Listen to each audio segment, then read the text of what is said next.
এবারে জানাবো এক নজরে দৈনিক পত্রিকার শিরোনাম। আমাদের হাতে রয়েছে প্রথম আলো পত্রিকা, যার প্রধান শিরোনামে দেখতে পাচ্ছি বেশ কিছু গুরুত্বপূর্ণ প্রশ্নে এখনও ঐকমত্য হয়নি। জাতীয় ঐকমত্য কমিশন ৩৩টি দলের সঙ্গে প্রথম পর্যায়ের আলোচনা শেষ হয়েছে কমিশনের। এ সংক্রান্ত অগ্রগতি জানাতে গতকাল সংবাদ সম্মেলন করে কমিশন।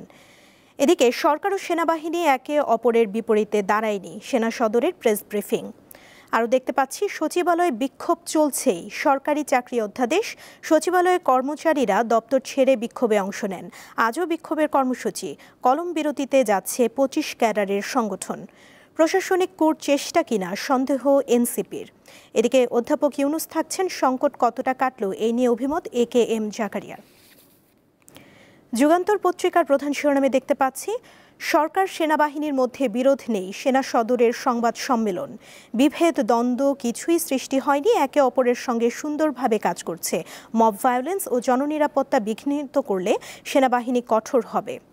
এদিকে দেশব্যাপী একযোগে কর্মসূচি পালনের ডাক, বিক্ষোভে উত্তাল সচিবালয়।